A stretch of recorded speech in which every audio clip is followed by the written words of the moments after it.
Hello and good evening, you wonderful people. How are you all doing? Good? Not so good? Wonderful? Brilliant? Oh, these are all fantastic ways to be. Not feeling too good? Well, hopefully you'll feel better. Now, of course, I wasn't supposed to start with the old Chrome screen up, but you know, there you go. For some reason, we're in a bar today. Now, I am challenged as to the amount of space that I have, visual space, because I turned on my, I tried to turn on my television, so that because I normally have the OBS up on the television, you see. So I was going to do that, but my remote controllers ran out of batteries, and you know, modern technology. A little slime can't just turn the TV on with some buttons and change its mode to to computer screen mode. So I've not done it. So I'm stuck like this. Oh well, such is life. This just means I have lots of small boxes, and I'll keep on having to go back and forth between things, which is sad, but it is the world in which we find ourselves. Anyway, first things first. I was going to show my latest bits and pieces. So take a look at this. Not necessarily this, but I got this at the same time as I got everything else. So this is going to be for the run-up to the second Dune movie. But it's not coming out, so it doesn't matter. Next. Oh, check this one out. Oh, I should probably do a little light on. What is it about wires and their just constant desire to? Oh, I can only see that on the screen. And their constant desire to entangle with each other. So, the Utopia Planitia book. Ooh, very nice.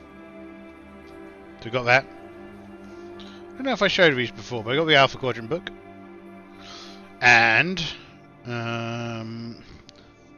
I've got the Gamma Quadrant book. So that goes into a Dominion War. Then I've got, I'm sure I've mentioned this one before, the Shackleton Expanse. Now the pile of books is starting to get kind of high, so let's move them over here. So this tells you how to make new ships. Very exciting. I've got the Command Division. I've got the Operations Division. I've got the Sciences Division. And I've got Strange New Worlds. So it's a mission compendium. And I also got the GM book as well. So nice, happy days. This is all the exciting material that I acquisitioned, and of course I got the new copy of Werewolf. So in case you hadn't seen my disaster, where I'd finally managed to get it shipped, and I was very excited and sat down and opened the box quickly like a little slimy, squirrely creature, and I got it open and I had a look, and it was broken, very broken. The book was very broken. It had been damaged in transit, but they sent me a new book, and this made me happy. So yes, most of these books, of course, are for probably keep this one there for a moment. Are for the game that I've got going on with my companions, my compadres. But yeah, fine. They all look very nice. They're all very pretty books. I approve. I've been slowly reading parts of them over the past few days. But yeah, we'll almost certainly redo the Endeavor in this or of some sort. Because I like spaceship rules, I think. So, anyway, That's fact. So they got a lot of money out of me the other day when I decided that this is going to be kind of like the main RPG that my static group is going to play for the foreseeable future.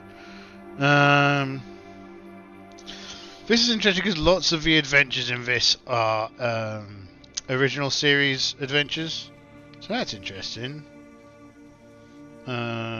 So Enterprise, original series, TNG. So actually no, there's still more TNG than there is original series and Enterprise. I think it'd be kind of, given the material that's provided, life is probably pretty difficult if you decide to set your game in the Enterprise era. You're going to have to do an awful lot of work yourself. But yeah, anyway, that was cool. Those are stuff, that's things. And then what I was going to do was print out some of these pages. I don't think we're going to need this overhead for the rest of the game. But, you know, I've got it here just in case. We're going to be doing some Cyberpunk tomorrow. We're going to be doing some of this today. Now the question is whether or not the chat's ever going to work, but we'll see. So, if we remember, oh so long ago, was it Sunday evening? I think it was Sunday evening. We sat down and threw together some adventures, and we decided that solo, not main play, solo play. Captain Tabitha O'Reilly.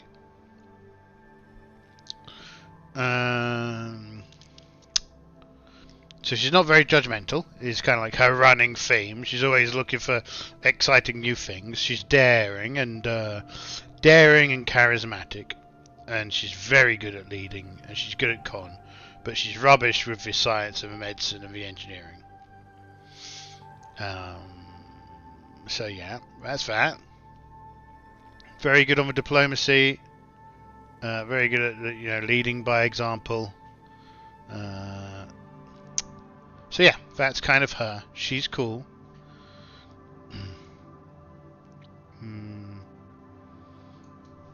So, that's her. Now, what else have we got? This is the spaceship, the USS Endeavor. She's a Constitution class ship. So we've got rugged design. Did I fill these in with stuff? I presume I did. I normally do. Yes, okay. So rugged design, the ship designed with the frontier in mind, with a durable construction and easy access to critical systems that allow for repairs to be made easily. I thought that was a good one for the Constitution class, because we're going to be out here on our own. Improved damage control, same reason, because we're going to be out here on our own. Deluxe galley, again, same reason, we're going to be out here on our own. And advanced research facilities. I thought it was fitting. Again, we're going to be out here on our own for a while, so being able to do our own science is a thing. NCC 1708, USS Endeavor, mission profile discovery. There's something else. There seems to be something on here that we've not. Oh no, there it is, right. So traits, Federation ship, and deep space exploration. Do you know the funny thing, after I've got all these books, right? But the one thing I don't have is I don't have the Captain's Log physical book, which is, I think, in retrospect, silly. Oh, something else I've done. So the other night I sat down and I put in lots of these tables. So the advantage table, complications table, incidents and themes tables, all the mission tables are all in here. And all of the probability matrices are in here. So makes life a little bit easier. And yes, solo Captain's Log. I am become deaf. So we rolled up a mission the other day, and the yeah, the opening captain's log will go a little something like this. Let's just go the edit button. We're going to live in this little edit button for quite a while, I expect. These are just some props for, you know, when the stuff happens. Images, super weapon, beam, cool.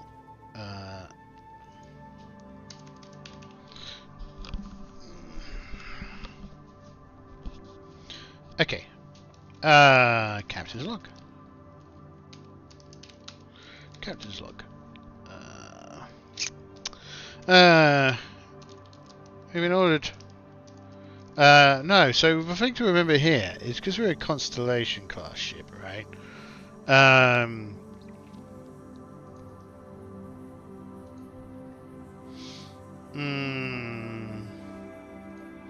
Yeah, okay, right. So this is what's going on.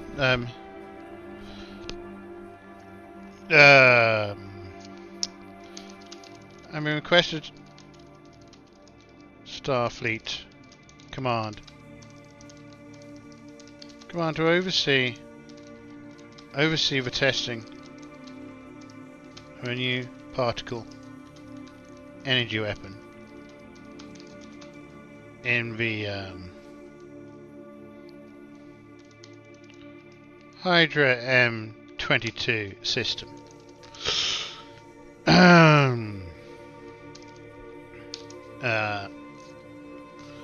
I've been requested by Captain's log. I've been requested by Starfleet Command to oversee the testing of a new particle energy weapons platform. In the Hydra M22 system. This test is being performed by a potential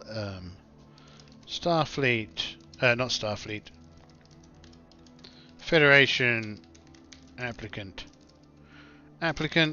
and they requested a presence to ensure nothing untoward occurs. This platform will form part of their defensive network to hold off threatening factions within the sector.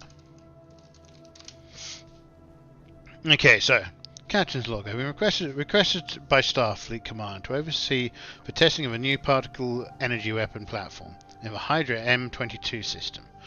This test is being performed by a potential Federation applicant, and they've requested our presence to ensure nothing untoward occurs. The platform will form part of their defense network to hold off threatening factions within the sector. Oh yes, and of course, right click. It tells me that there's incorrect words, but I can't do anything about it. This is to be remembered. The project is being led by. Now here's the thing, right? We're going to have to do a little bit of the old roly poly on the a little bit of the old roly poly on the book. So let's get the book out. Hello, book.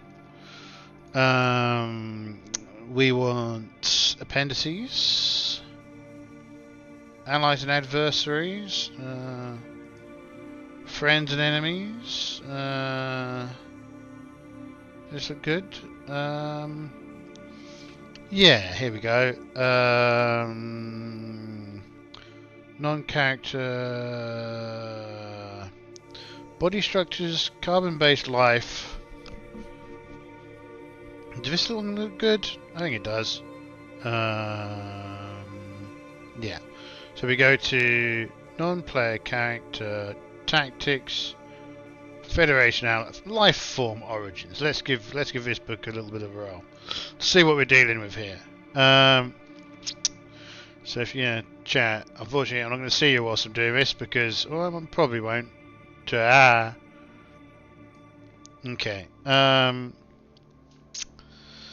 The project's being led by Alien. So the alien species, we roll a d20. Slash R1 d20. Donk. It's a 10. Carbon-based life form. Body structure symmetry. 11. Spherical. How exciting. Carbon-based life. 1. Animal. Okay, right, yeah, fine. Okay, cool. So they are a carbon-based, spherically symmetrical,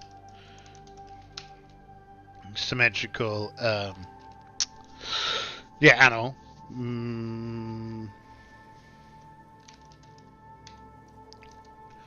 What could they have? Well, we could presume that they are. Anything else in here? Structural adaptations. So let's try and figure out what it was. It's a shame we don't have vertebrates, invertebrates. So even vertebrates, odd invertebrates. Even vertebrates. 17. Reptile. Reptile.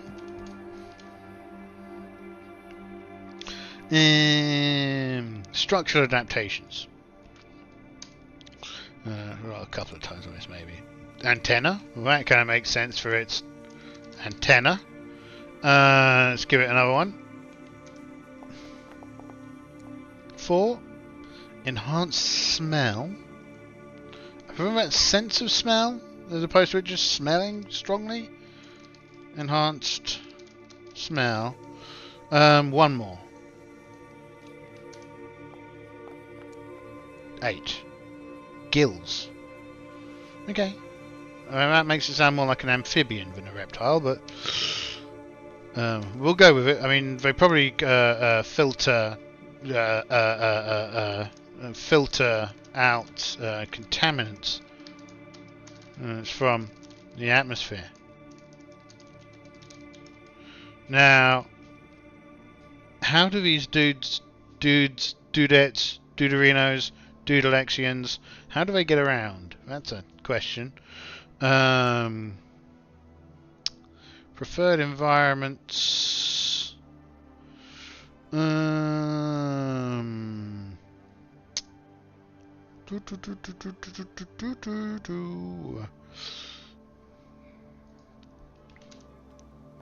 Behavioral adaptations. 11.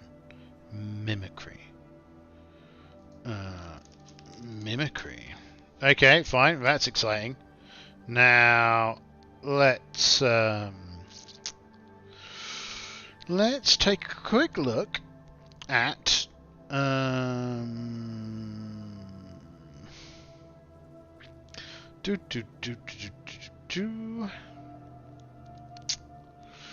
So I mean, they're space developed because we're talking to them. What kind of government have they got?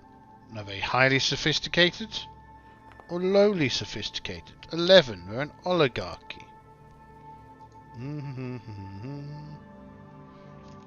Oligarchy.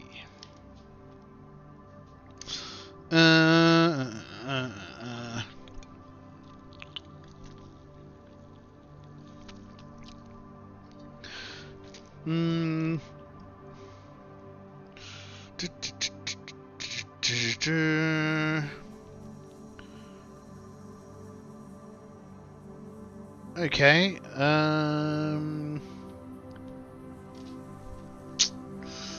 Research locations.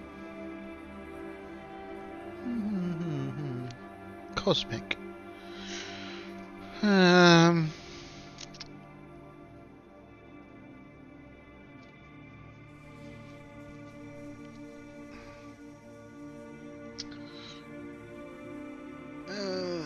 don't think any of this matters. Ships and structures. This is us getting shot. Downtime on a ship. Gym, family events, mining, resource. Okay, fine. This is interesting. Random radiation. Oh, what was this? Name generators. Roll on the ABCD matrix. Okay. Roll on the ABCD matrix in your progression chart. Combine the result, the syllables in order. Okay, right, so let's roll a d20. 16. So, select how many syllables you want. Let's say 3 syllables. Roll d20 to determine the syllabolic. So 16. So that's ADCB. So ADCB.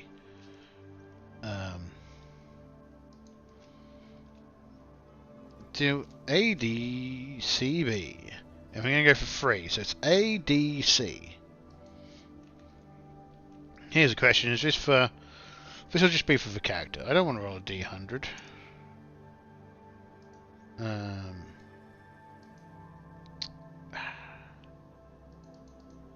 Ugh, it's all gone horribly wrong, hasn't it? D20. Roll. 5. So we're going A. So who? Let's go again. What? Why have I got a -3 in there? 7. 7 is D. 7. D. Hua.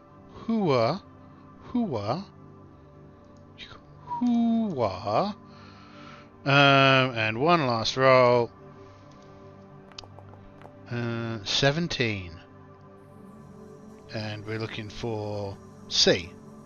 So Zog. Hua Zog. Nice.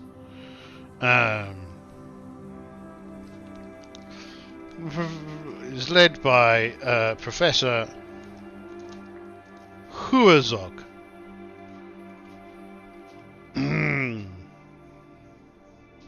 And let's come up with the species name, right? So again, we roll for this. So to decide what's our character connection, BACD, and we're going to go 4, 3. We're going to go 3 again. So R, 1d20, 15, B, 15B, Z, I, Al,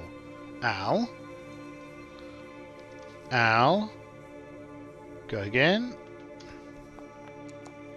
13, Al, A, 13, V, Al, V, C,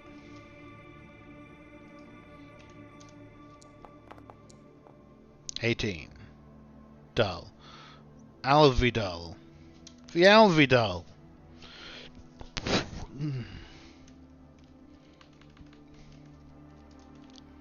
So the Alvidal are a carbon-based reptilian life or species with antenna, enhanced smell, gills, and spherical symmetry. It's imagine well, I don't know if anyone's ever seen Dark Star, but you know, like a beach ball with feet, gills, and antenna. This is what we're looking at. Amazing. This is a mood. I've got some tea that needs drinking because it's going cold. We're not too cold yet. Now, as noted, massive casualties are one of our crowning starters. So, our cold start goes like this. With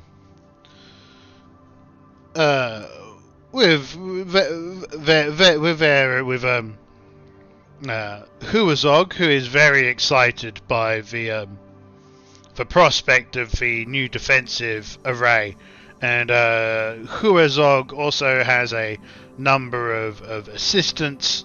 Okay, wait, this is something that's quite funny. So this one thing probably can't be true anymore,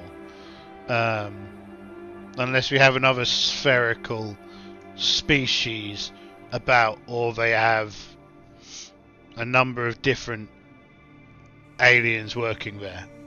Well, the Klingon agent, it doesn't necessarily mean it's a Klingon. It could just be someone. Yeah, okay, cool.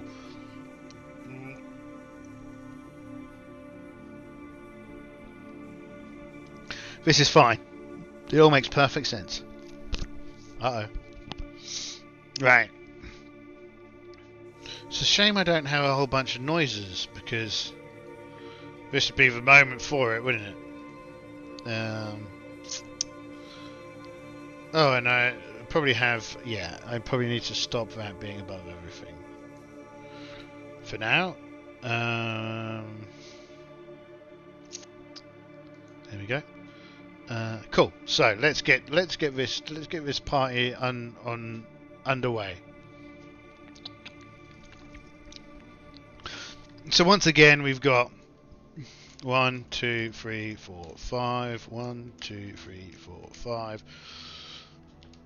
1, 2, 3, 4, 5. I don't know how much I'm going to stick to these, but you know, we've stuck them in anyway. Save.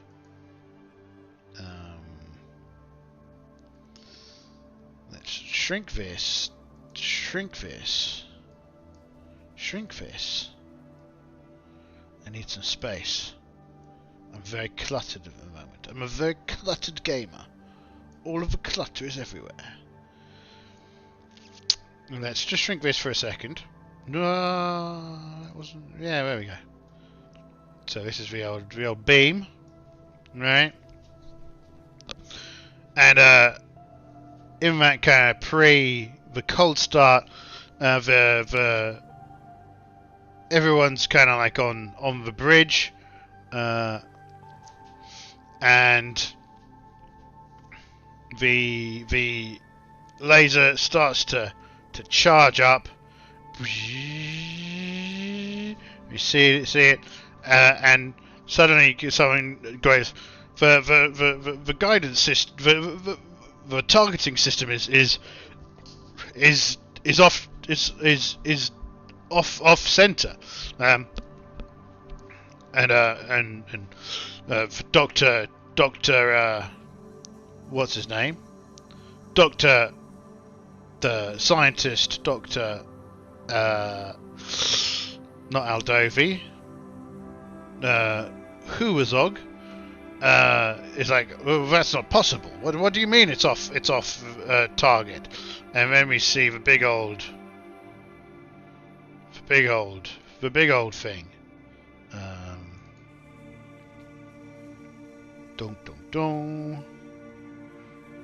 Don't cover. And it goes, and there's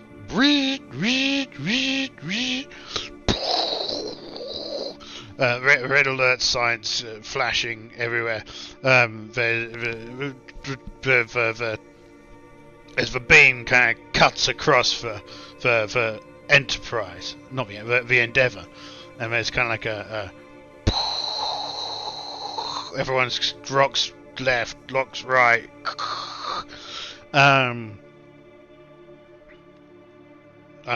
Yeah, and then the damage reports start coming in. On the run up, the captain ordered evasive maneuvers, and that's why the ship isn't vaporized.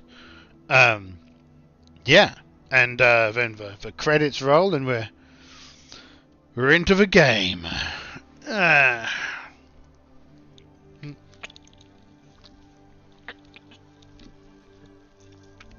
Oh dear. So, what's happening? No, we've taken heavy casualties, mostly disorientation on the watch, not deadly casualties, hopefully. So I guess the first thing we're going to be doing is, if we open up the USS Endeavor, I think we're going to have a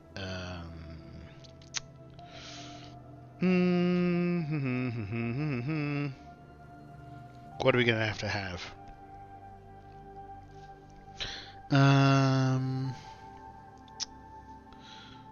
What do you think the combination should be for... So medicine is easy. Communications, engines, computers?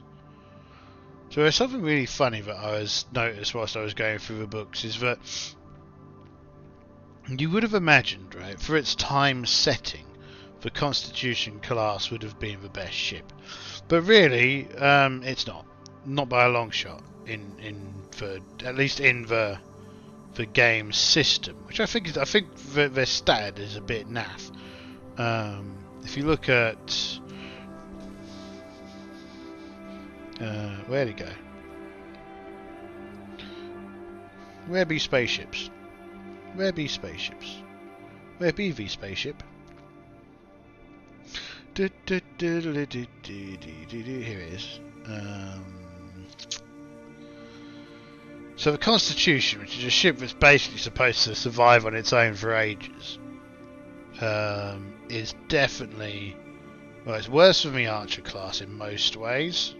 The Archer class has worse structure and weapons, but comms 9, computers 8, which means it must have the same computer, right? So it must have a Daystrom computers on it to have a computer of 8, which I don't think is legit, unless it came out long after the Constitution class.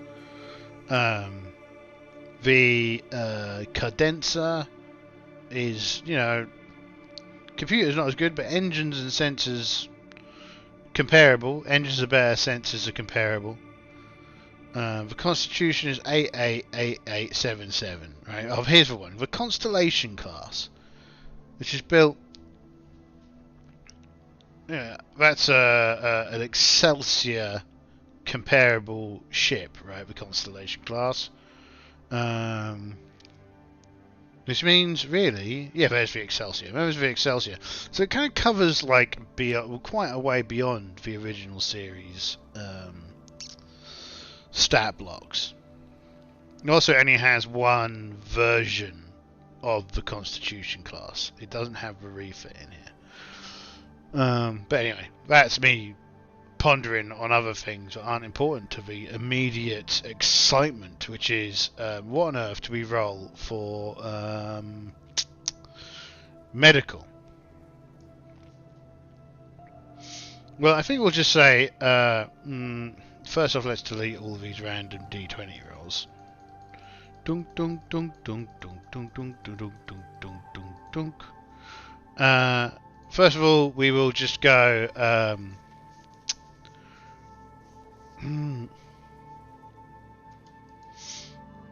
rollable tables, probability matrices, and you go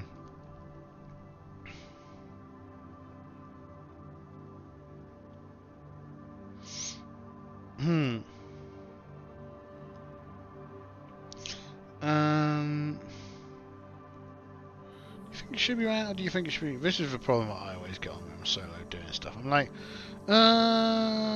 should I... Particularly when I don't feel that anything properly fits together. Control... Command... Control command, but... I feel... See, because, like, it's like I understand that the medicine here is the department's capability of doing medicine, right? But then what here is a good partner to it? I don't. Communications, computers, engines, sensors, structures, weapons. Let's be frank.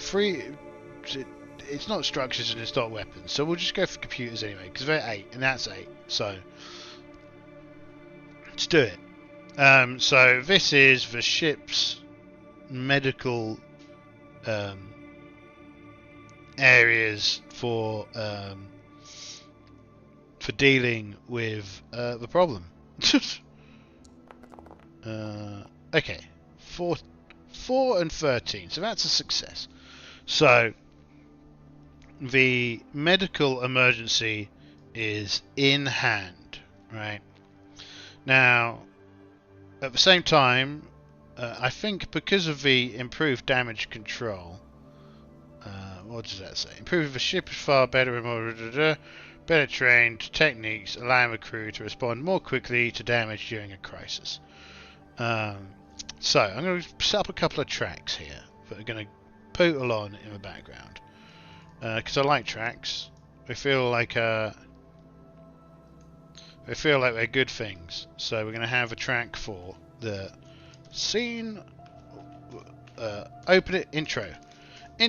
The giant particle cannon aims at the Endeavor. The ship narrowly avoids devastating narrow destruction. Right. Scene 1. We have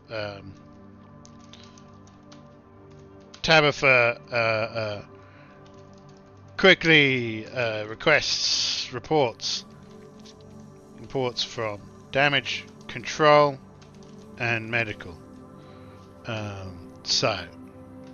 Medical teams dealing with crew. 1, 2, 3, 4, 5. 4, and we'll have engineering, repairing the ship, right?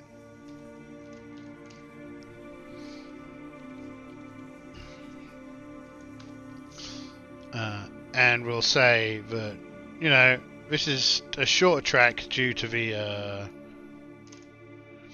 all the good stuff we've got going on. But so we've cleared off one box on there, and we will see we'll see what the engineering is doing. So I say that's probably structure and engineering. That's a terrible roll. That's 9s. Ugh.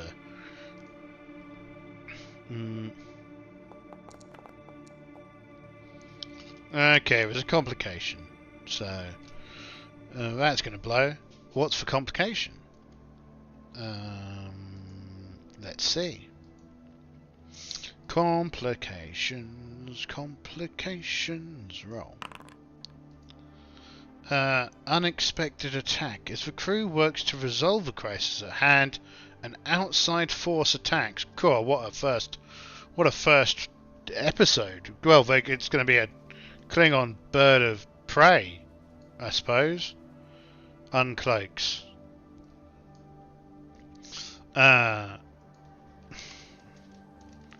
Klingon bird of prey. Uncloaks and opens fire.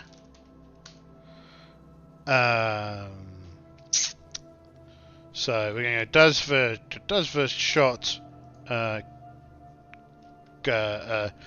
does the shot disable our does the shot disable the ship, right? And we're going to say does the shot disable the ship? I'm going to say it's probable. Yes. Klingon opens fire, disabling the Endeavor, and then cloaking. Life is bad at the moment.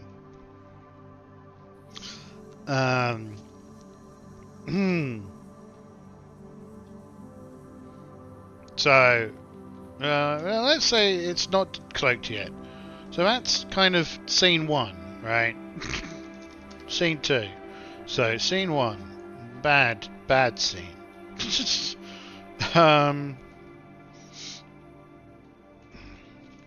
So if we go back to here, we bring across our tracks. So the Klingon captain comes on screen. Ha ha ha ha! What is the Federation doing so far away from home, you weak, cowardly, lost lamb? If I were not such a bold and capable warrior, I would strike you down right now as you limp through space. Ha ha ha ha! And suffice to say, the captain is how are they feeling? Probably there's red alert signs going off. The ship is unable to go anywhere. There's a giant laser cannon, a giant particle cannon there. The captain of the bird of prey. Is it going to be? They won't have cloaks yet, so it doesn't uncloak. A Klingon D7 cruiser emerges from a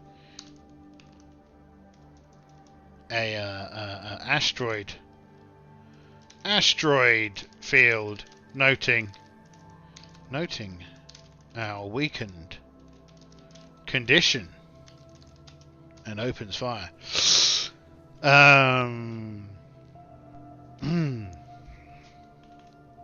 Disabling the Endeavor.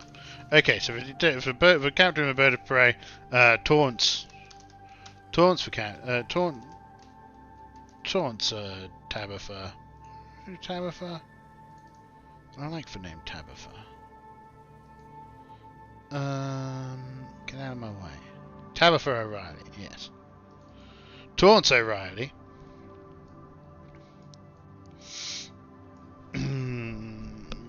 Taunts.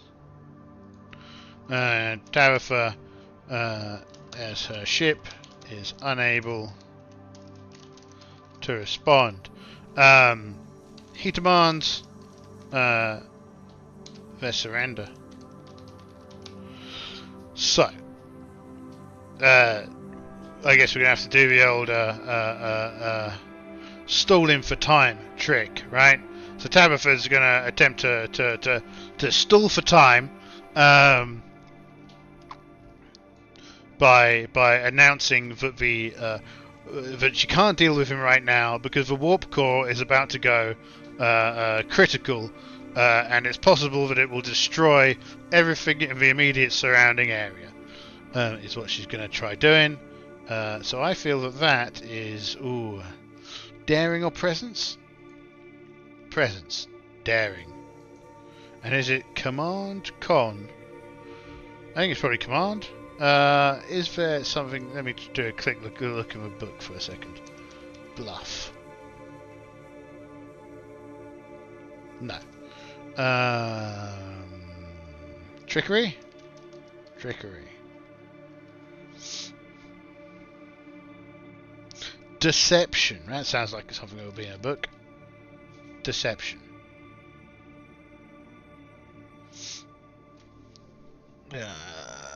If it is, it's not finding it.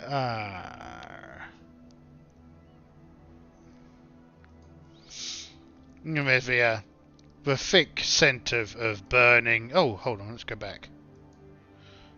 Command focuses. Deception. Okay, so it's command focus. So,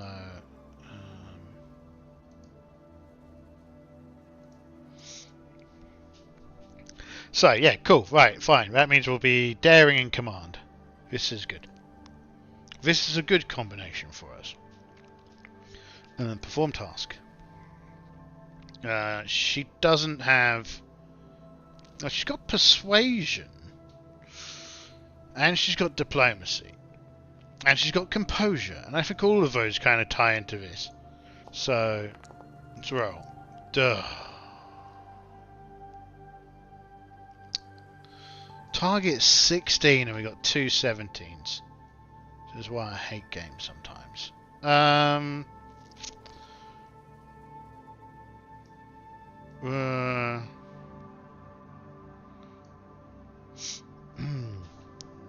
are we going to do?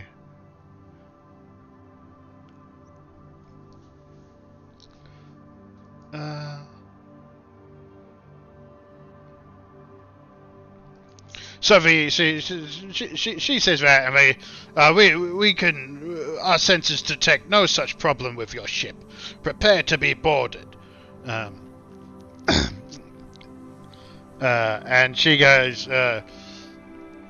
there's no way that you're going to be allowed to board our ship.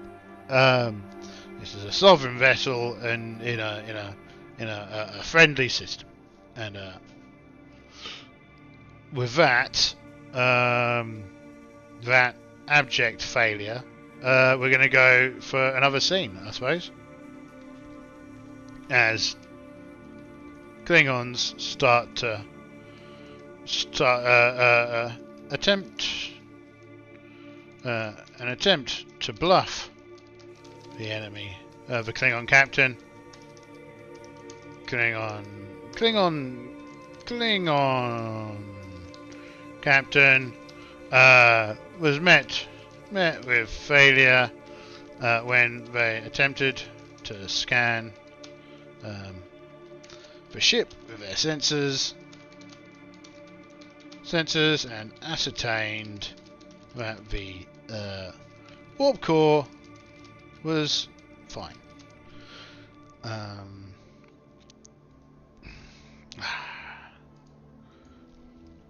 This scene, yes, over. Scene 3. Klingons start boarding. So do you think at the time boarding the ship? So right. Oh, but also whilst we're here, let's do the medical team role and then the engineering team role, shall we? Given that the engineering team role last time is what ends up in this unfortunate situation, I'm sure it can't go badly. It'll be fine. I am become invaded spaceship. So yeah, so engineering first. No successes. This ship is actual trash. Just saying. Also, communications, computers, engines, sensors, structure, weapons. Ah, right, 'cause shields are over here. Yeah. Okay, computers and medicine. Roll.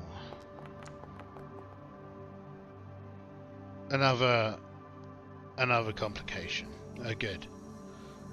Okay, what's this complication?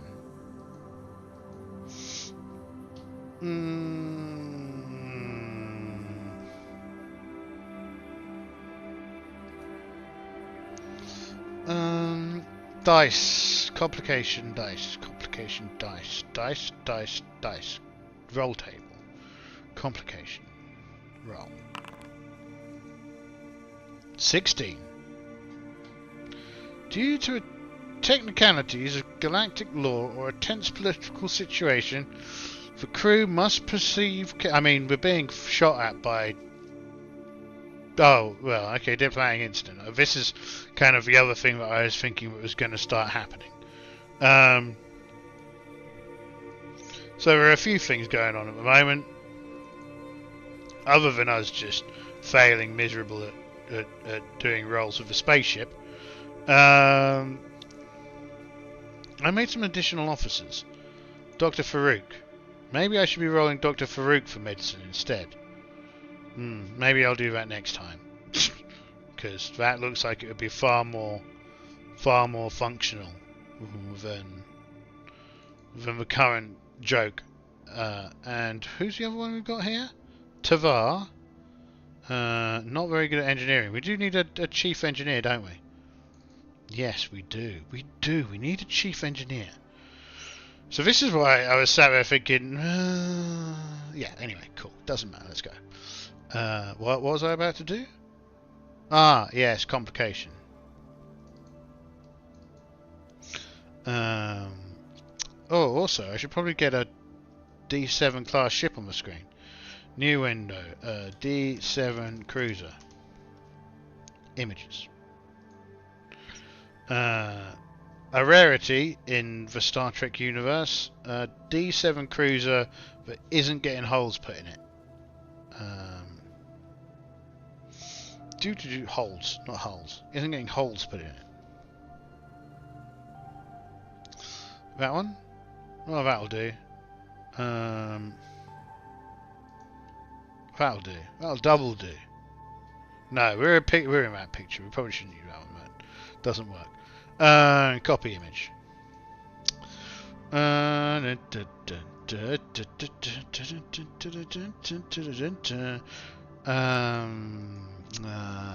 Here we go. Open this. Yes. Go. Yeah, go here. D7 cruiser. Save. Yes.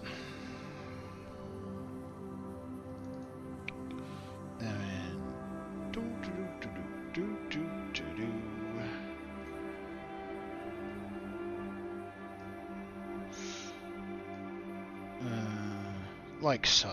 Pew pew pew pew. It was pew pew pew pew does. I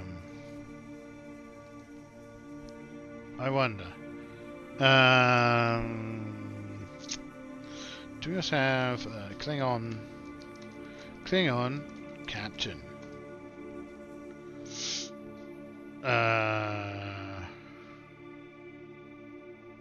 Oh.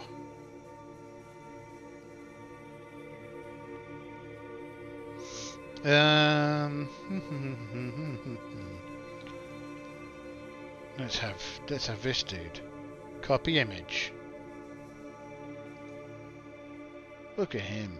He looks like a champ. Champ, I tell you. Looks like a champ. Klingon Captain.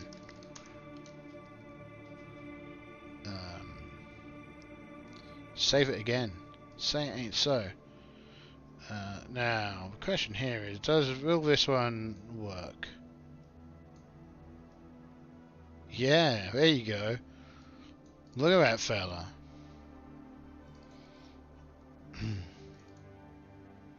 Poor.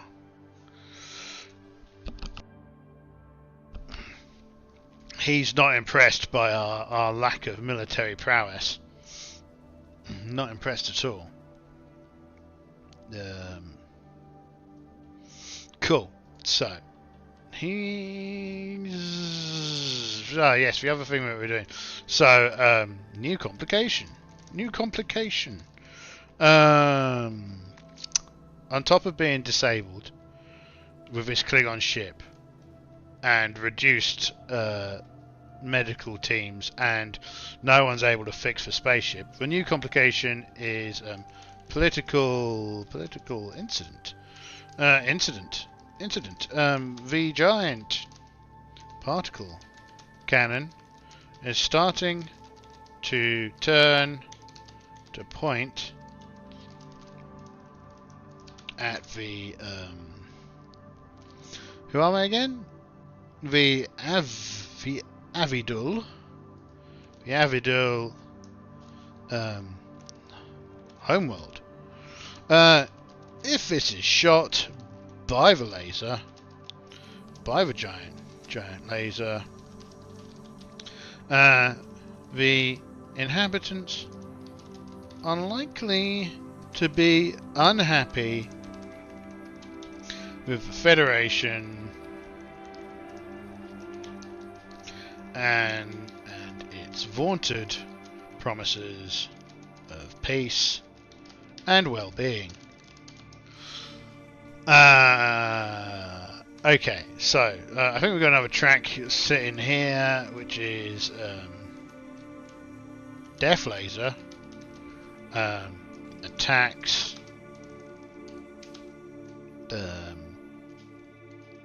Affidul, Homeworld.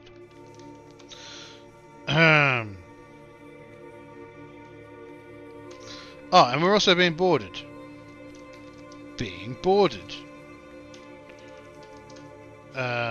So now I feel like we do need a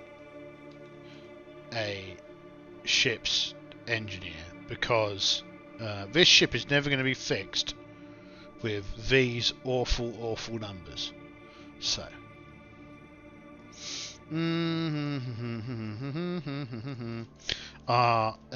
Star Trek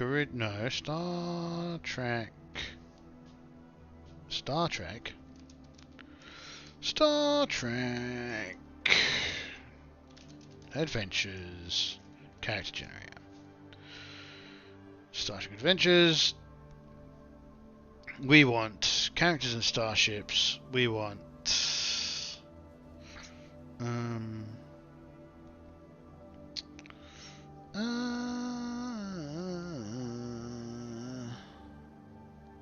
we want 23rd century. We want supporting characters. We want engineering. We'll have an Andorian engineer. Oh, we can have a Trill engineer. No, we'll have yeah, let's have a Trill engineer. Oh, that sounds exciting. Reason 7, daring 7, not very daring.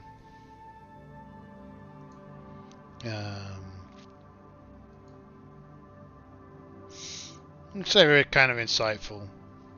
And their skills. So we're going to have engineering. We're going to have engineering. We're going to have science, and we're going to have con. Yeah, like so. And we're rank lieutenant. Fine. Let's just stick this character in here. Have we got a Trill name generator? Trill name generator. Trill names, there we go.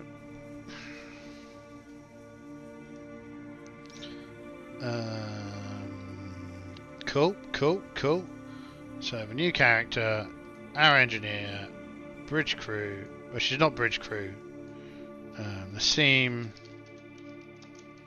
Next character, bridge crew, create. Species, Trill, lieutenant, chief, engineer. They've got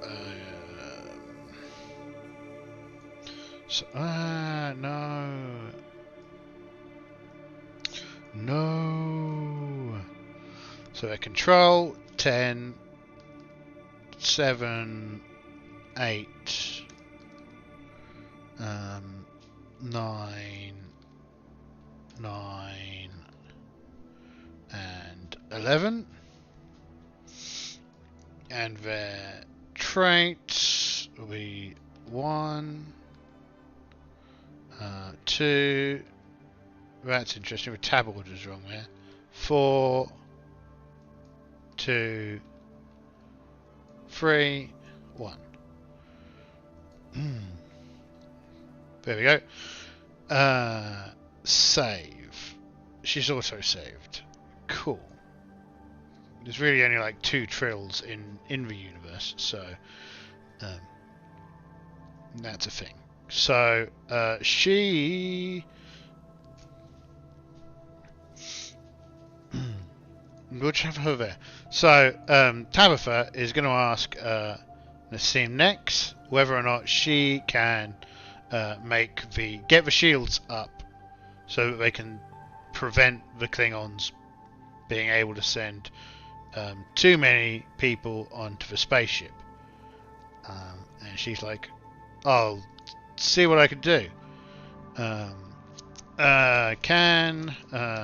Nassim get the shields up to prevent most of the boarders?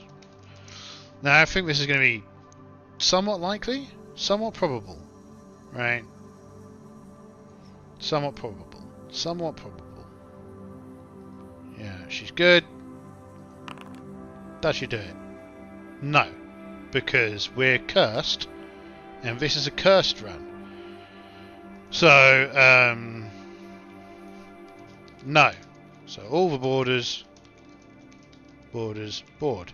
Now, so I should have just done, given I went through all the effort of making her, what would have happened if I'd gone, roll, Nassim, difficulty 1, and I went, control, probably reason and engineering, perform task, roll. What would have happened? 12, 15. It's one success. That would have worked. Oh well, she didn't do it though. Because I rolled a probability dice instead of doing that. Because I'm an idiot. Right, well let's keep Nassim next down there so that I never do that again. So I mean, I'd say with all of the Klingon shock troops on the ship, I don't think there's much chance of us being able to hold them off, right?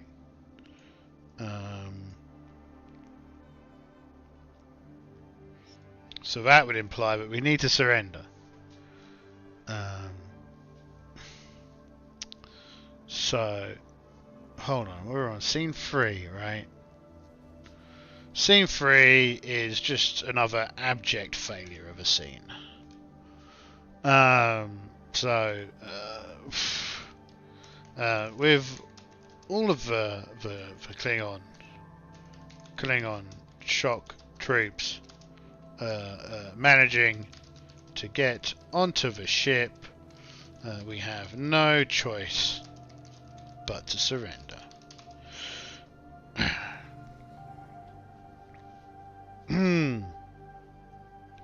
That's a problem, and I say the death laser is one box along.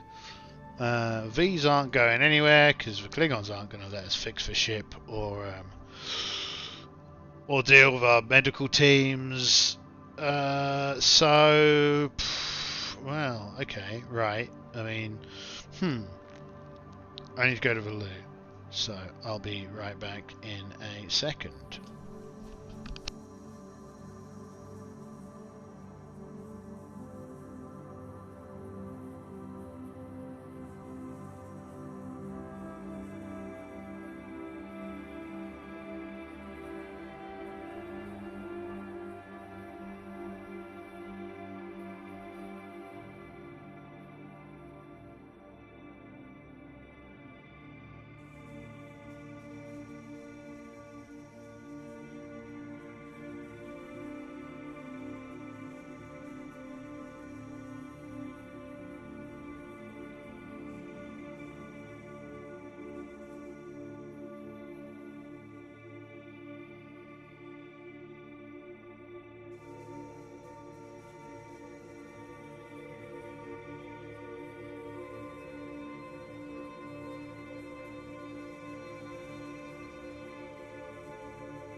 I am back.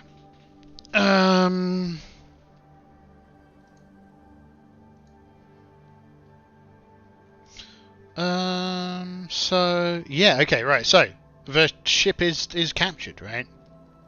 This is where we are. We are captured spaceship.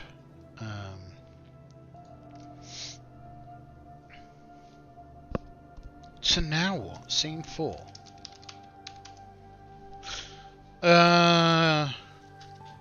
Well, I presume that the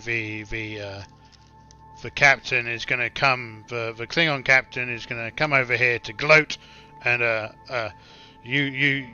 Klingon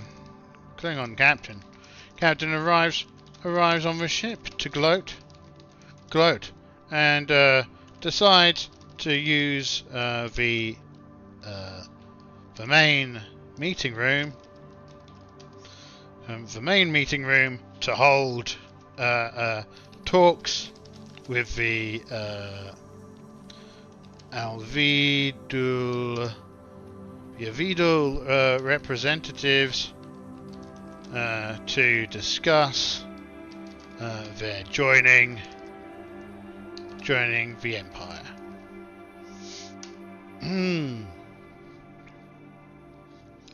So that sounds like what he's going to do. The question here is does he invite the captain along to torment and embarrass them? Or does he leave them in the brig? Or, well, does he leave them in a brig? We'll decide which brig in a moment.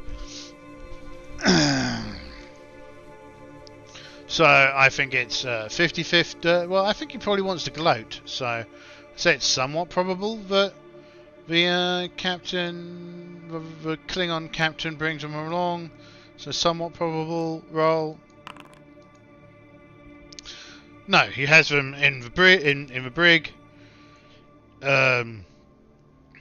Even, it's on the Endeavor. Odd, it's on the D7.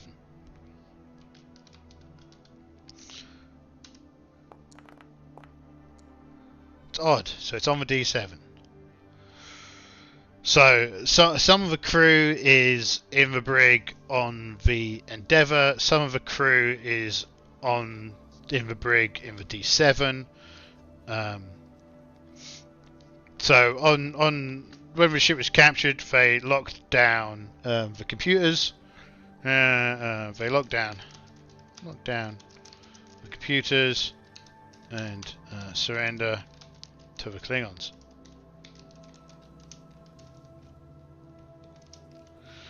So, scene 4. Well, obviously, now that we're in the prison, off scene, off scene, so kind of in everything, the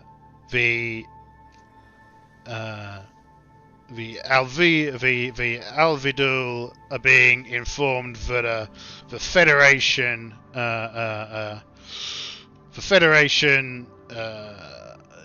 set the system to target the Alviduli homeworld, and that's why the ship is the giant space cannon is currently tracking to point at their world, and that he and his glorious Klingon forces can of course deactivate the ship if they are willing to join the Empire. So that's what's going on over there. So I can't be bothered to track these anymore because they don't matter. So I'm not going to include them anymore. So on the Klingon ship, where is she? Tabitha O'Reilly is going to escape, right? So daring, security, perform task. Not really anything. 15 and 17. She doesn't escape.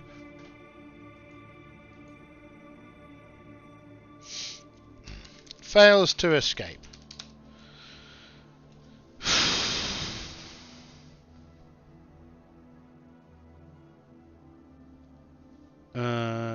Okay. Fair enough. Scene 5.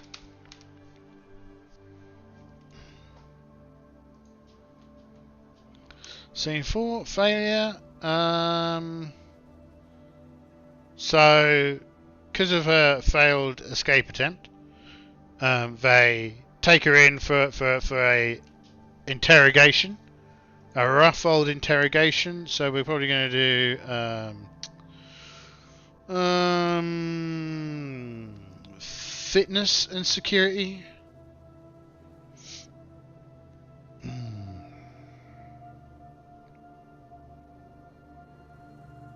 Probably fitness and fitness and command.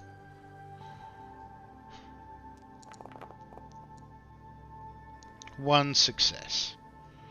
So she takes a beating. She doesn't give up the codes for the ship. So I think she should probably take some damage for the kicking that she receives. And to be frank, the kicking that I'm giving the dice to... so, trade opportunity, random threats. Where's the injury table? Generating conflict. We don't even need conflict. This has gone so badly. Outlook, body structure, invertebrates, energy, nonsense. Where's the damage?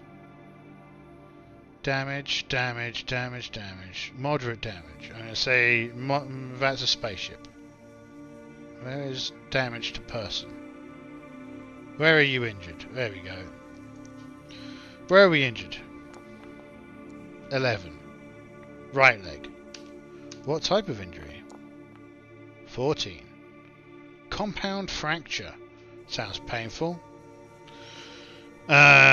Scene 5. The Klingon crew. Interrogate.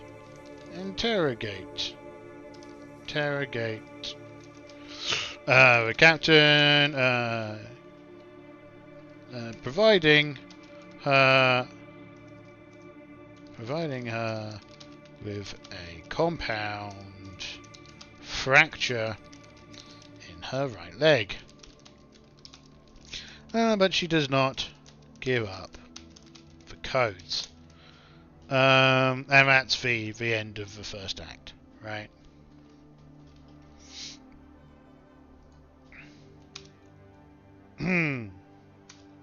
So, Act 2. Scene 1.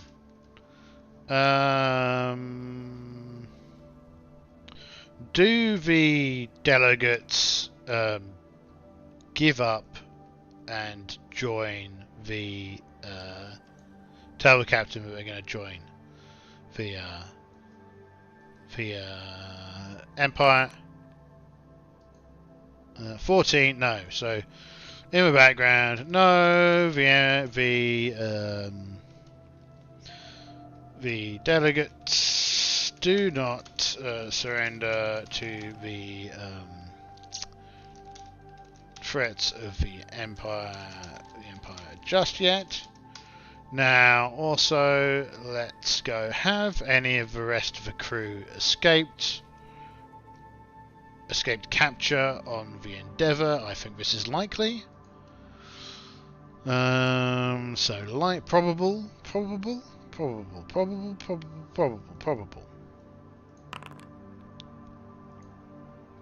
7, yes. So, some of the crew are not as incompetent as the captain and have escaped to cause trouble on the Endeavor. Okay.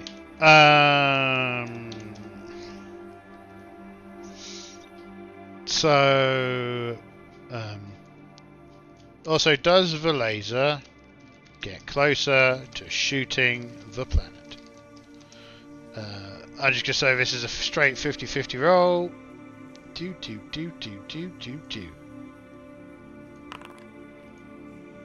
No, so it's still, the space laser is still at a 1.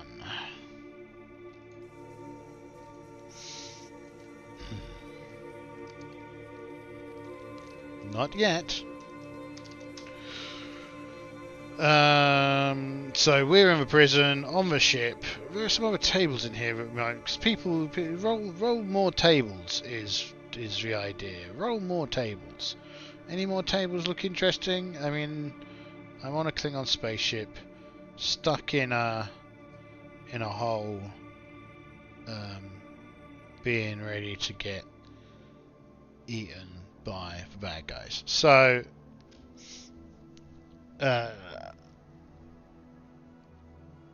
next time they go to the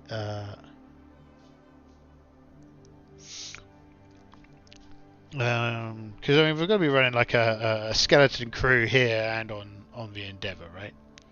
So can't just keep on doing the same thing. So last time she attempted to use her cunning security skills.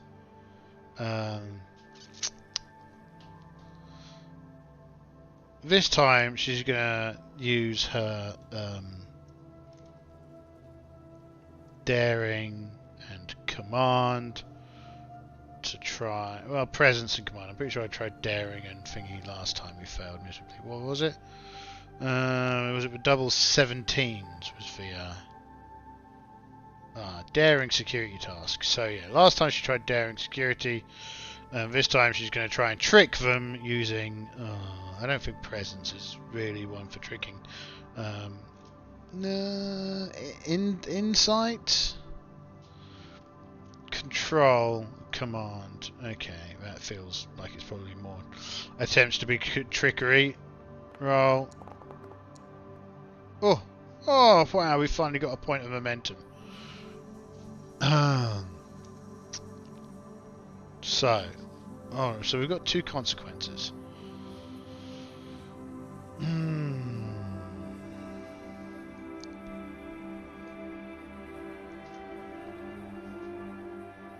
So you can use a point of momentum to remove a consequence, right? Which does seem a bit OP, to be frank. So, because I would just use it to remove the political threat, but I won't have done anything to remove it, because I'm pretty sure removing a political threat is more than a simple single action.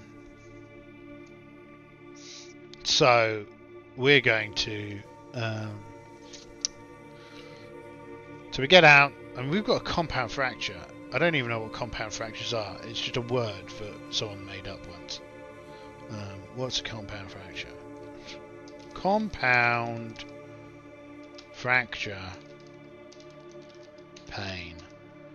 A compound fracture has either punctured the skin or exposed the bone, which means it's extremely painful even without attempting to move a body part. Right, okay. So what they mean is it's broken. Like, badly broken. Oh right, yeah. I mean that's like that's a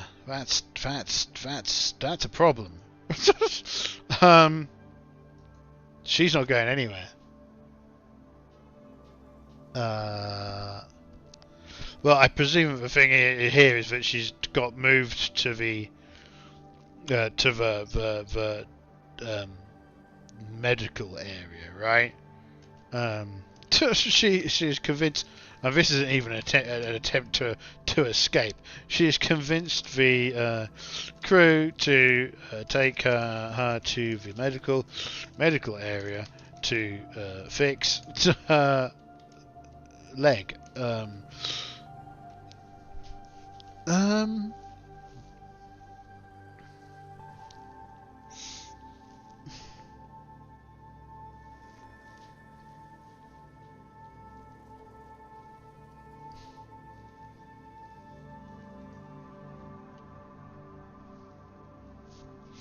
I mean, compound fracture. That's kind of like a.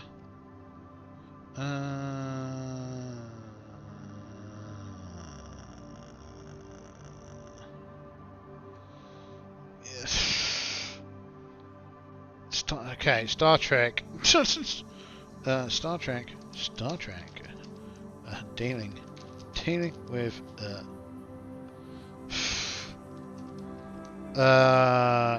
Okay. Healing. Next. Medicine.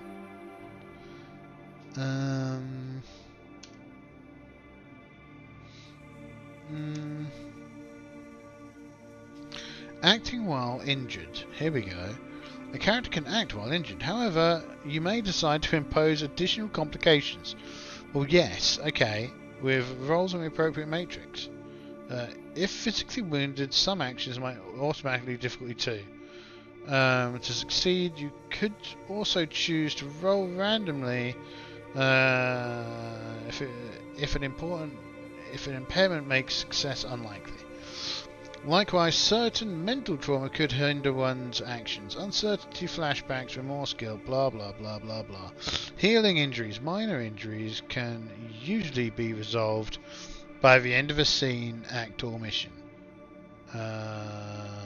Lends itself to character immunity, wherein heroes might be injured, but are usually not killed off. However, you may want to develop your character.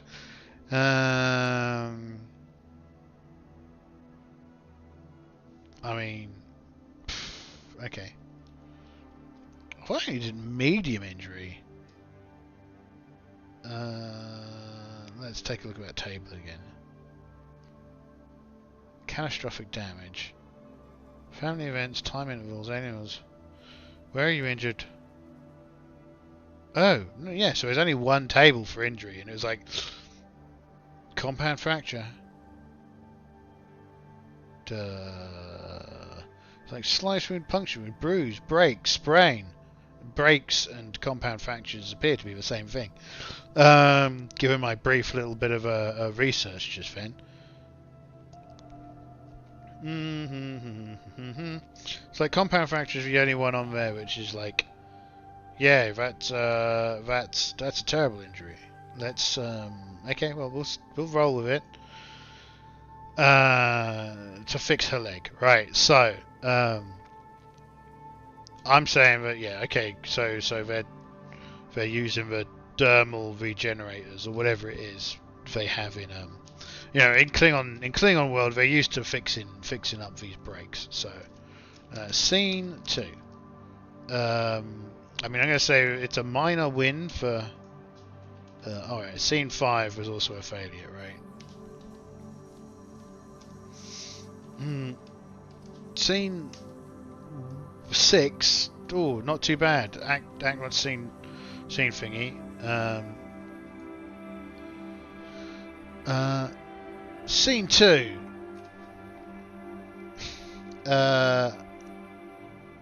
Question is, are the crew able to start taking control of systems on the Endeavor?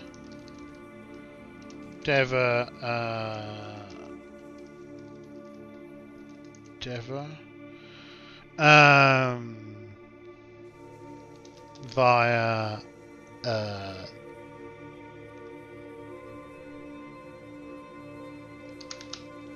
the other stuff. I can't think. Via the... Oh, hello. Alright, okay, that looks like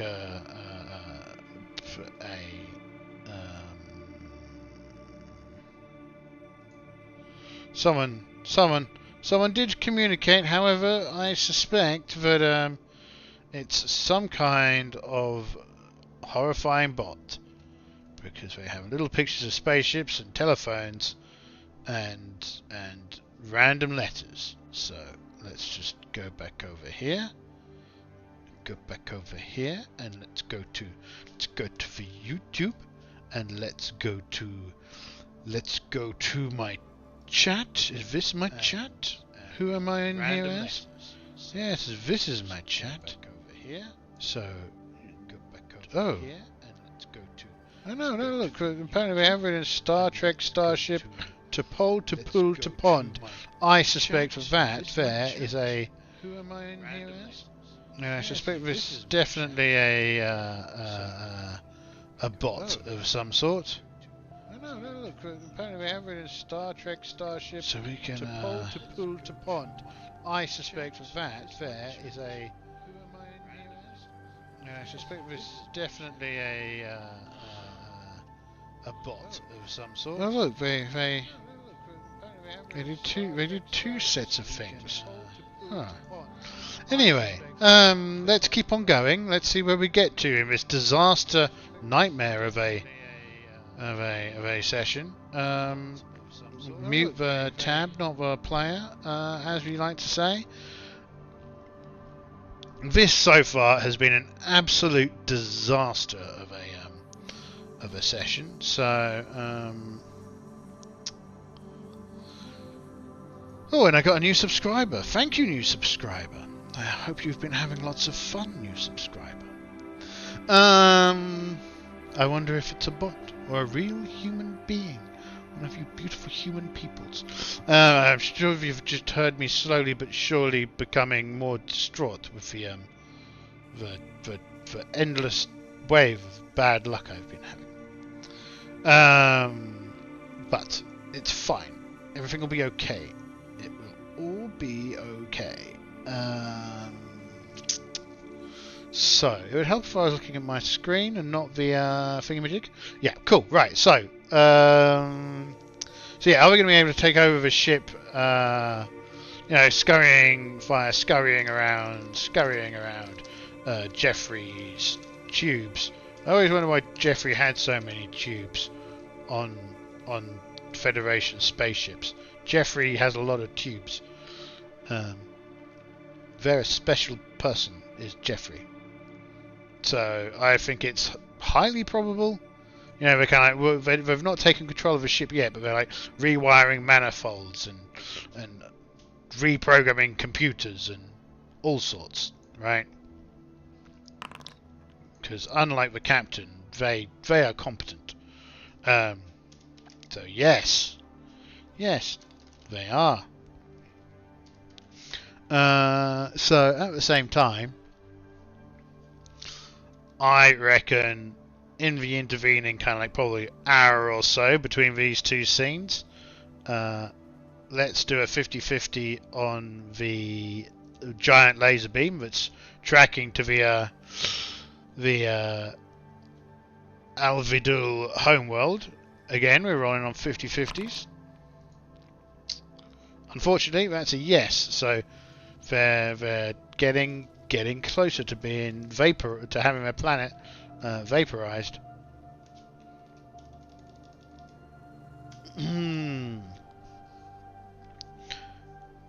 So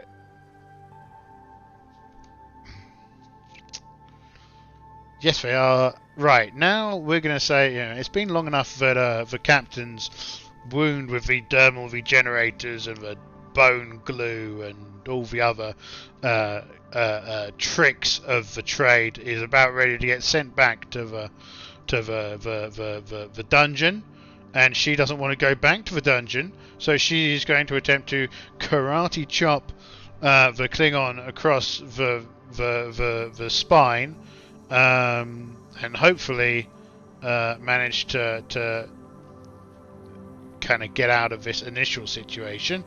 It's all very values-based stuff. Always expect the unexpected. That's more of what she'd expect them to be worrying about right now. So she is going to... she is gonna pew pew them. No, she's not. She's gonna hit them around the back of her head. So, fitness, security, perform task. Please, game, just give us something. Thank goodness. 2 successes.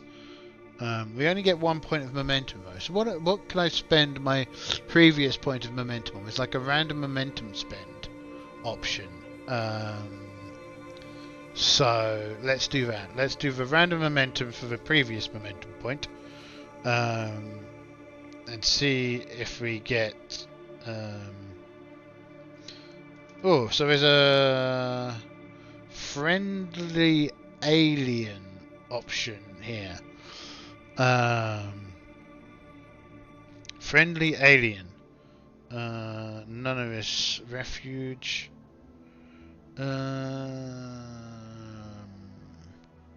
Yes, so we're going to go for refuge.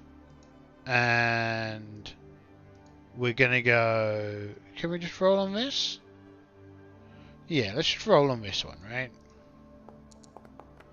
5. Energy sensor blind... Enemy sensor blind spot. Okay, so we're going to say there's a temporary flare, pulse from the spaceship, right? From the, not the spaceship, from the probe, right? It lets out a sudden kind of jolt of microphasic radiation, which plays havoc on the D7's sensors. So they are the, we have a refuge. Let's add, so yeah, let's add it in here. There's a sudden microphasic radiation, electromagnetic pulse that disables the I mean, it says enemy sensor blind spot. Disables the plasma from the weapons platform that disables the Klingon ships sensors.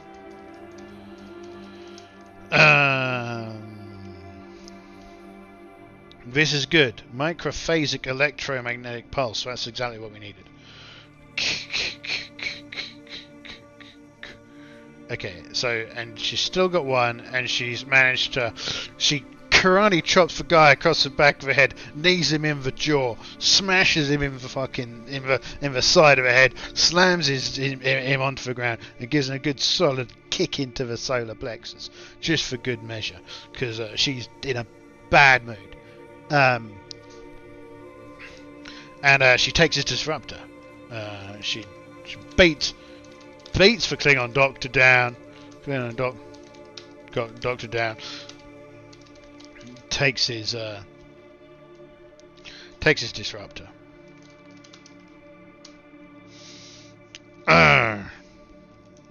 Disruptor and heads to the brig to release the crew. Right, scene 3.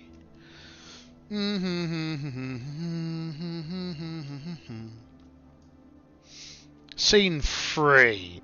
Right, let's roll for the laser cannon. Laser cannon. So this hasn't been quite as long. She's moving quickly. She's a sprightly thing. So no, the laser cannon is still kind of like impending. It's kind of slowly imposing itself on the visible spectrums. And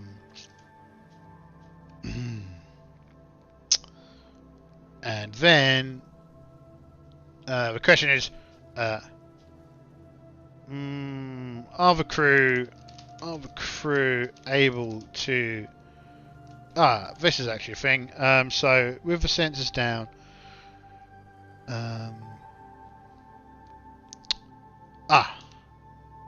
So she's going to head for the brig. She's going to get her stuff back. So the question here is, and you know Klingon ships, they're kind of dark, angular, lots of red going on. She is going to attempt to, well, she's got the disruptor now and everything. So she is going to, remember there's a skeleton crew, so she's going to shoot herself a Klingon. So I've reckoned there's probably like 3 Klingons. 3 Klingons defending the brig. 2 Klingons. 2 always seems like a better number for a bit of the old defendy. 2 Klingons defending the brig. And one of those dog things. And one of those dog things.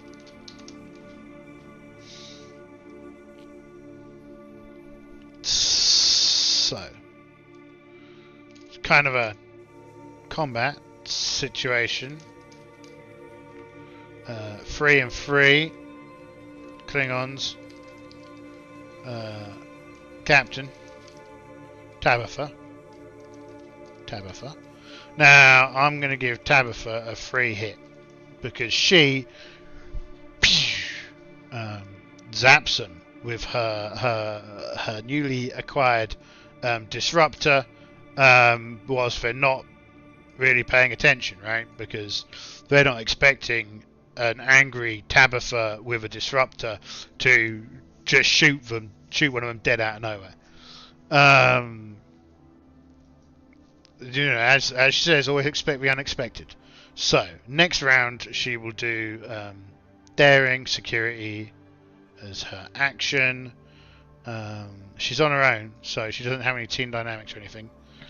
I don't think we get determination in this, do we? Determination. Oh, maybe we do. No. Determination. No, okay. So yeah, determination isn't a thing in this. What else can I use momentum for? That's a good question. Oh dear, there's a lot of mentions of momentum. Resolving disagreements and opposed challenges. What's this? Well, oh right, this is for cooperative play.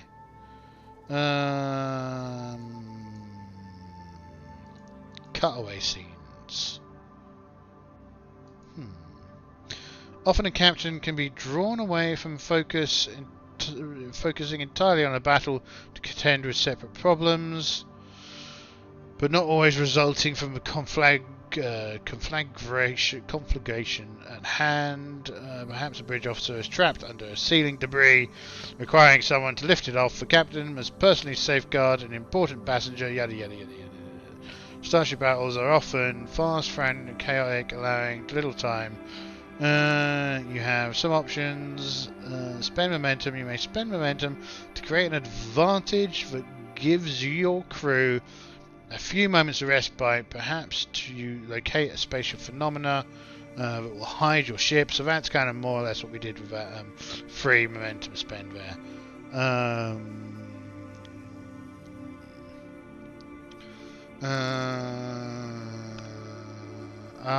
Yes, we could create an advantage, right? So narrate for task, roll dice, determine impact, narrate outcome, blah blah blah blah. What was I doing here? Right. Roll. 1 success. So she's successful. She pews another one. The now is shooting back and forth between the Klingons and Tabitha. She shoots the other Klingon so she shot the dog to start off with. Now she's shot one of the Klingons in the face. He collapses with a big old blaster wound on his chest. So I can use that momentum point to say that it could create an advantage, right? So the advantage that we're going to create is that we're going to create an advantage.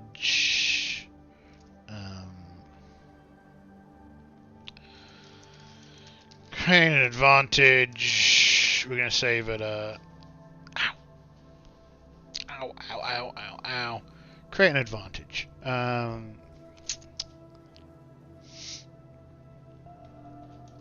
we going to do with it?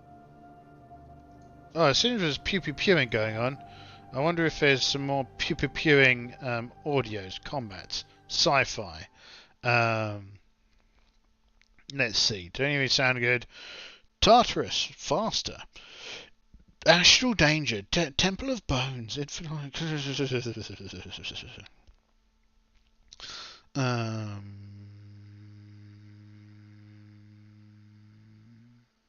a battle forge?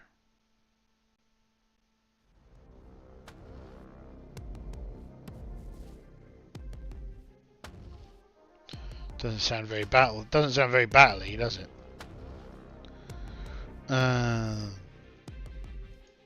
What are dark drums?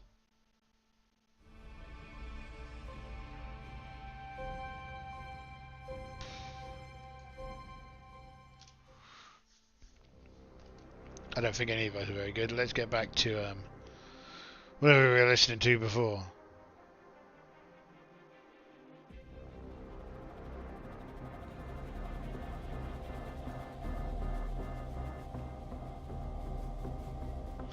Right.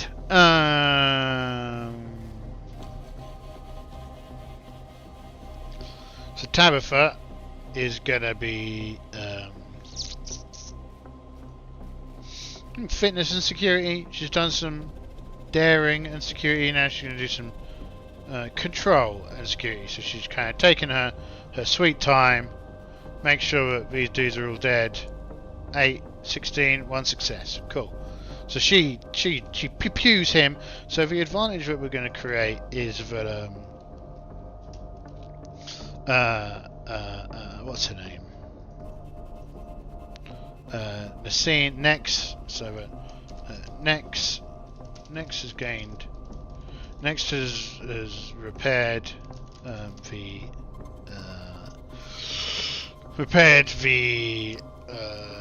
disabled components on the ship.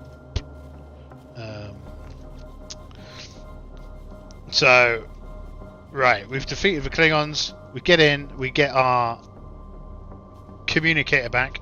So we're gonna raise the. We're gonna try and get in touch with any of the crew that has a working telephone. Which of course is going to be she raises communications with Nex and Tavar, who are busy taking control of the Endeavor's systems. So they can run the ship from emergency engineering.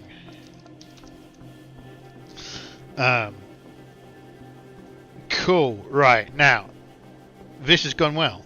Scene 3 gone well. Plus, well, scene 2 went well. Scene 3 has gone well.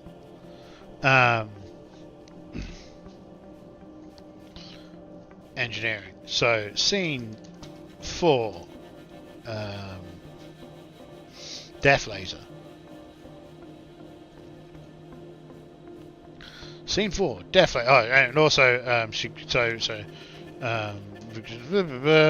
after killing the guards, Tabitha releases the rest of her crew in the brig, and they retrieve their arms and head towards the D7's armory.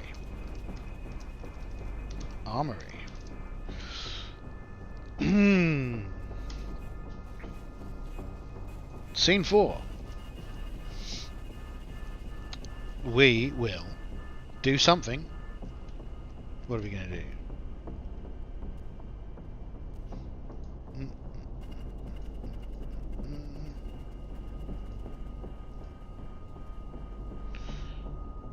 We are going to scene 4, right?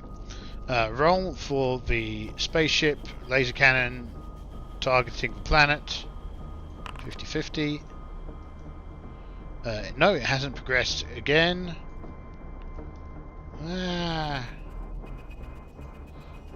Copy.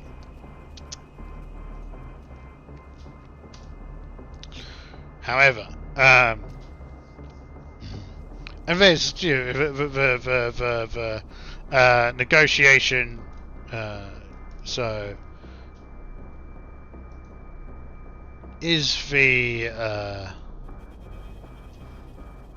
it's improbable that have the Alvadi the Alvidul have the Alvidul surrendered to the Klingon demands? No.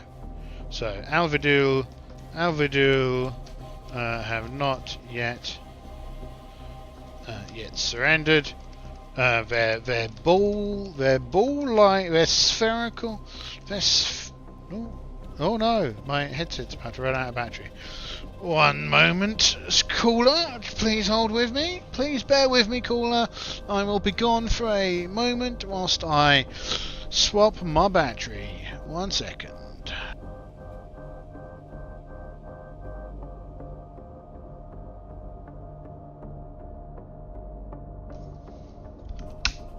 Hello, caller. I have returned. I have battery once more. Oh yes. There we go. Cool. Top bananas. Have not yet surrendered their spherical sphereness protecting them. So I just want to get through. Okay, right. So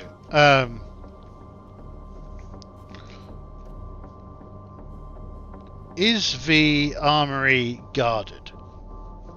Is the question, and I reckon, I think it's 50-50. Because again, they're short on crew. Yes, the armory is guarded. Cool. So armory is guarded.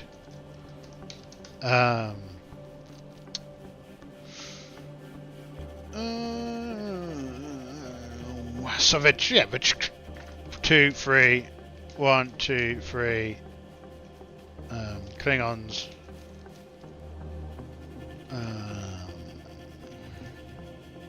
Crew. Security team. Security detail. So, again, well, this time Tabitha is all in. She's they're going to attempt to ambush the dudes. So roll 10, 7, 2 successes gives us a backup point of momentum. It also means we get the initiative. So pew pew pew pew. The Klingons guarding the door are deeply shocked by the collection of phaser blasts and full blown disruptors. That one of them just, that green thing goes over him. Giant parts of his shoulder just explodes off of him. We're talking Discovery level gore here. I may not like the show, but it's great to explain how violent these disruptors are. The combat continues. They dive behind cover. We dive behind cover. We let loose some more pew pew pew. So we're gonna go. We're gonna go control security, fitness security. I think it's only fair, and I think to kind of team dynamics come into this. I think they do. So we're using a focus. Fire. No successes, so they get a success. So some of the security team are wounded, but in the exchange of fire. Actually, can I use the momentum just to make that a success? Anyway, where's the little picture of the shooty?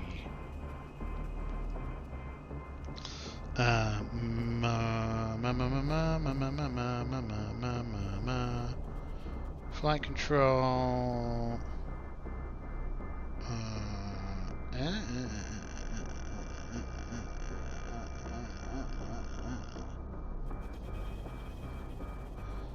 Where is it? Here it is. Success. Spend momentum or threat. Momentum spend. Add 1 hit to the opposition. Remove 1 hit. Reroll 1d20 on a failure. Create an advantage. Cancel a threat.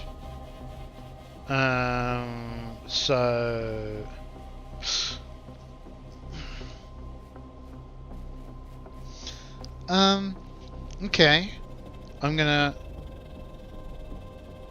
So I take a hit, but I'm gonna use the momentum point to remove that hit.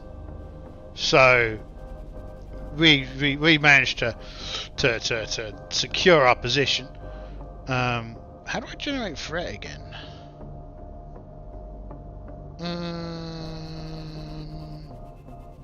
Taking action, directives. I should pay more attention to directives. A key part of Captain Log's games are directives, a type of value that acts as an operating parameter for the mission at hand. These are usually mandated in the story by Starfleet, using the mission type matrix 257. Including directives would be very much in line with a theme. That's something we'll need to think about in the future.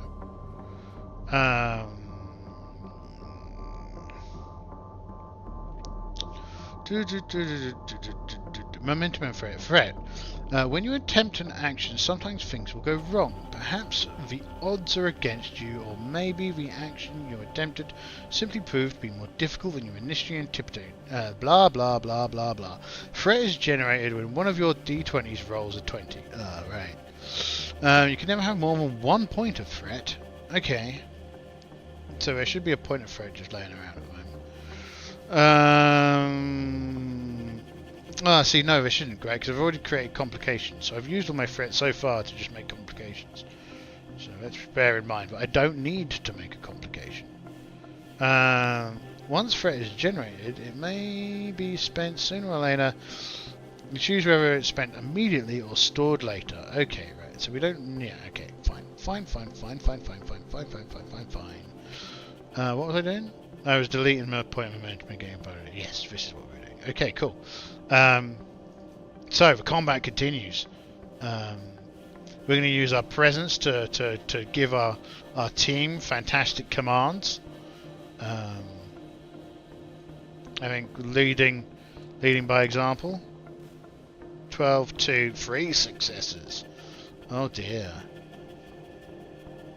So that's a point of momentum, which I'm going to spend to do an extra point of damage, which means we have managed to gun down the Klingon security force that was defending the door. Just smouldering wreckage everywhere. The stench of gore and blaster and ozone and all sorts. And we get into the area and we all get our disruptors, right? So now we head to the bridge. Upon securing the armory, we move to the bridge. Right, scene 5.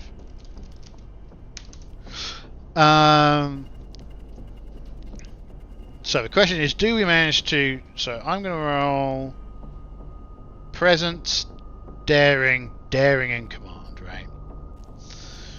Daring and command as she attempts to wrestle the control of the bridge. So presence, daring, command, yeah.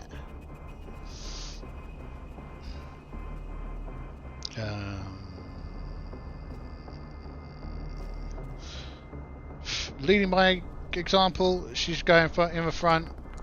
8. Oh, look at that. 3 successes. Generate a point of momentum. We managed to take just shock and awe. They're just unable to resist our attack on the bridge. Now at the same time, the crew attempt to wrestle back control of the ship because they've already got control of engineering and whatnot. So the crew, and I think it's somewhat probable, I think it's highly probable that the crew manages to wrestle back control of the systems, right? On the Endeavor. Yes, with a 1 as well. So the ship, the Endeavor is back under their control. We've got control of the D7. We take control of both the Endeavor and the D7.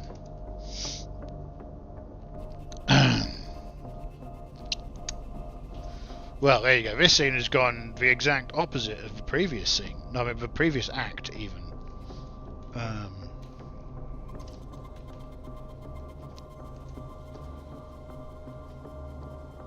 So the Klingon captain is the Klingon captain is sat in the negotiation hall. When we take control of the view screen, as we are sat in his captain's chair.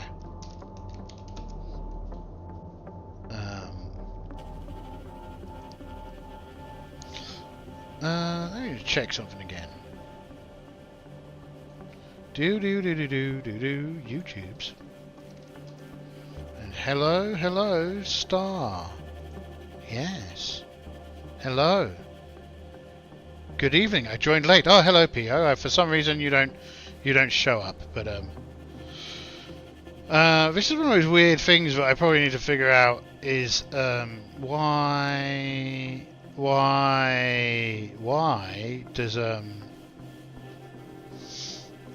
do things disappear? I don't know why. Let's just get rid of these. Yes. And this one? Yes. Yeah, for some reason your message doesn't show up. But hey ho, who knows, PO? Who knows? This is probably this is something I really need to figure out. Is why sometimes the chat works and sometimes the chat doesn't work. Who knows? Is there like a refresh button? Oh, there is. Refresh? Did I do anything? It does. Okay, so every now and again. Oh no, you disappeared. It's okay being invisible. It's nice. Well, you know. Live chat. My problem here is, so on some level, if I clicked on this, it's like, yeah, technology, exactly. Well, I'm always pondering as to these things. I'm pretty much done for the evening anyway. Yeah, this is kind of like the thing that bothers me the most is the fact that the chat doesn't seem to work. pass through properly. It's something I need to find a solution to. But anyway, where am I? I'm here. So yeah, the Klingon sat in his big old, pretty much done. Yeah, in his big old chair, and Captain Tabitha is sat in the Klingon's captain's seat, and is like, well, Captain, I suppose now the tables have turned, and he stares at her.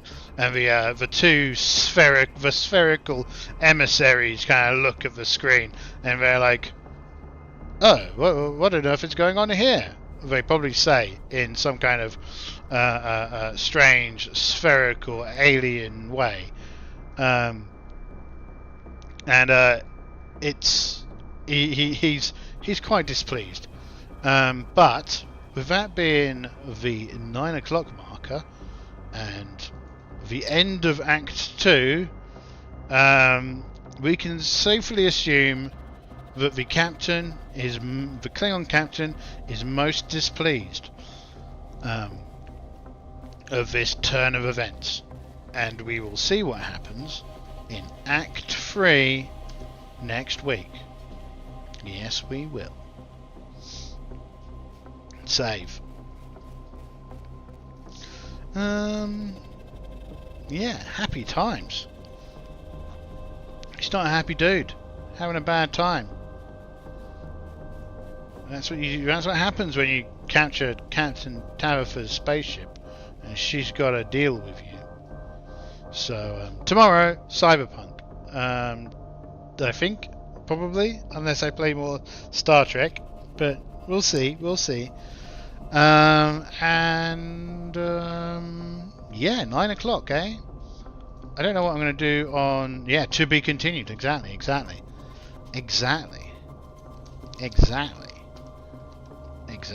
To be continued. To be continued. Yeah, probably next week we'll wrap that up and we'll start another session. And yeah, Cyberpunk tomorrow probably. Yeah, Saturday. I'm not sure what we'll do on Saturday. We might do Lancer. We might do Delta Green. And I haven't found a thought of a replacement for the old school Dungeons and Dragons yet. I'll think of something. It'll be fine. So we'll do something on Sunday. It is different. It is different. It is. Yeah, that's that. I'm rambling now, so I'm gonna go. Thank you, Pia, for your presence. And top bananas. You have great times. Enjoy your days. You've all been wonderful human beings. Whenever you're seeing this, farewell. Have fun. I've done what I needed to do. Bye bye.